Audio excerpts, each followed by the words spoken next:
अहो पंखा जरा नाही नाही काही हरकत नाही चालेल. मी सुधाकर इनामदार, या आमच्या सौभाग्यवती,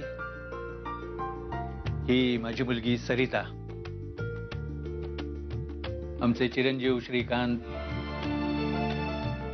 आणि हे देवदत्त कारखाने. नमस्कार. हा पद्मजा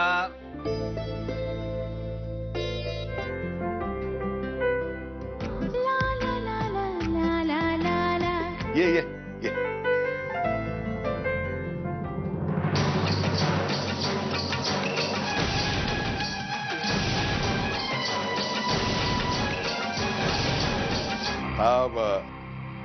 श्रीकांतरावांनी आधीच अंजलीला पाहिलेलं आहे म्हटल्यावर मग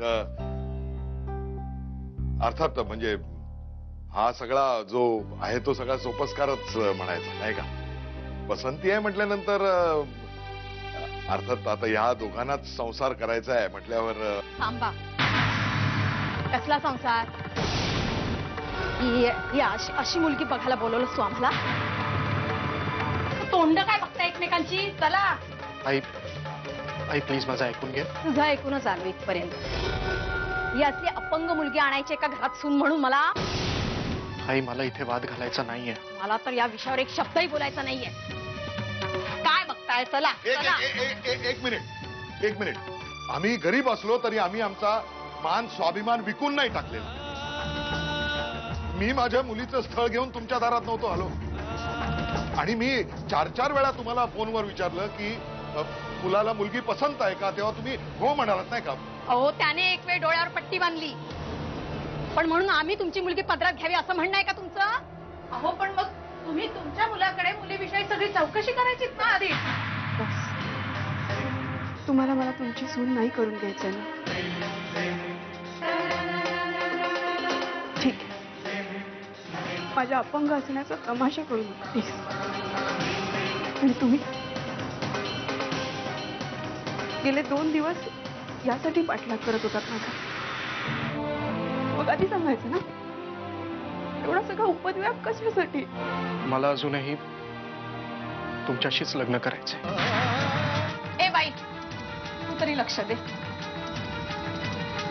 काय अवस्था आहे तुझी आणि कसली स्वप्न बघतेस ग?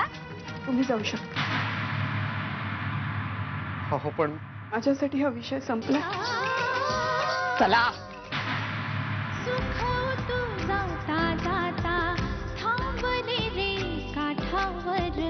आता नकोसा झाला हा दाखवण्याचा कार्यक्रम. दरवेळी आपलं तयार होऊन बसायचं, मुलाकडचे येणार, बघणार,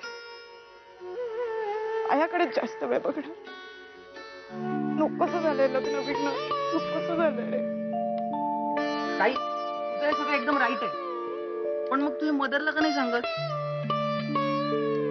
माझं लग्न झालं नाही तर कुणीतरी फासावरतीच देणारे अशी मागे लागली ती माझ्या.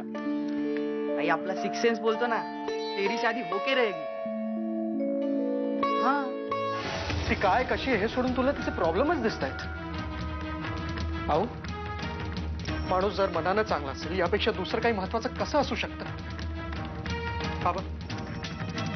बाबा आज ती एका पायावर उभी असली तरी माझ्यासाठी ती माझा आधार होणार. अहो तू चल माझ्यासोबत आणि बघ तिला. काय नाही, त्या फक्त बोलायच्या गोष्टी असतात, त्या ऐकायला चांगल्या वाटतात.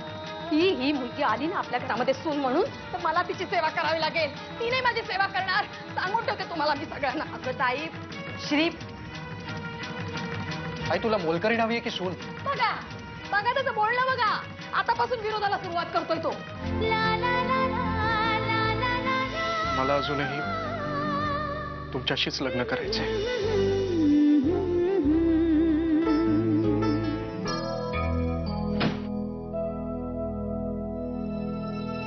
अंजली प्लीज प्लीज असं करू नका. मला काय बोलायचं ते ऐकून तर. अंजली अंजली अंजली मला बोलायला एकदा तरी चान्स द्या. मी समजवतो काय झालंय. काय झालंय हे बघा, ह्याच्यावरती चर्चा करण्यासारखं काहीही उरलेलं नाही. आणि प्लीज एखादा रोड साईड रोमिओ सारखा माझा पाठलाग करणं बंद करा. आणि यापुढे जर का फोन केला नाही तर ते तुमच्यासाठी आणि माझ्यासाठी दोघांसाठी चांगलंच होईल. अंजली प्लीज. काय झालंय प्लीज सांगशील का?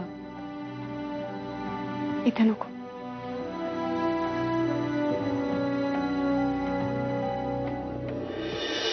का एवढा मनस्ताप का सहन केलास तू? सरळ येऊन मागणी काय घालतात आणि नंतर असं काय वागतात? कोण कोण आहे तो श्रीकांत इनामदार? तोच ज्यांनी 4 दिवसांपूर्वी आपल्या ऑफिसमध्ये गोंधळ घातला. काय? आता घरच्यांचा काही हट्ट नाहीये ना? वेड लागलंय. त्याच्याशी लग्न हा मुद्दाच नाहीये आयुष्यात. ही माणसं अशीच असतात अगं. आता बघ तुला त्रास देण्यासाठी ना सारखं तुझ्या समोर येऊन उभा राहील. स्टाईल असते ती त्यांची. पण तू तू अजिबात भाव देऊ नकोस हा त्याला. कळलं का?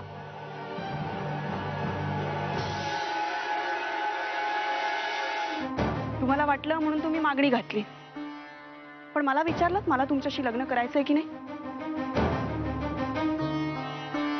नुसती एकमेकांची नावं माहिती असण्याने ओळख होत नाही. मी एकदा स्वतःहून तुमच्याशी बोलले काय, तुमच्याबरोबर रिक्षात प्रवास केला काय? तुम्ही असंच गृहीत धरायला लागलात जणू मला तुमच्याबरोबर संसार करायचा आहे. नाही नाही नाही, तुमचा गैरसमज होतोय. माझ्या मनात असं इंटेन्शन अजिबात नव्हतं. मग ही मुलगी अपंग आहे, गरजू आहे असं समजून पुढे गेलात तुम्ही. मला सांगा, एखादी धडधाकट मुलगी असती माझ्या जागी तर एवढं धाडस 2 दिवसात केलं असतं तुम्ही? हा सांगा ना, केलं असतं? माझ्यासाठी तुम्ही काय आहात मी शब्दात नाही सांगू शकणार. हे बघा,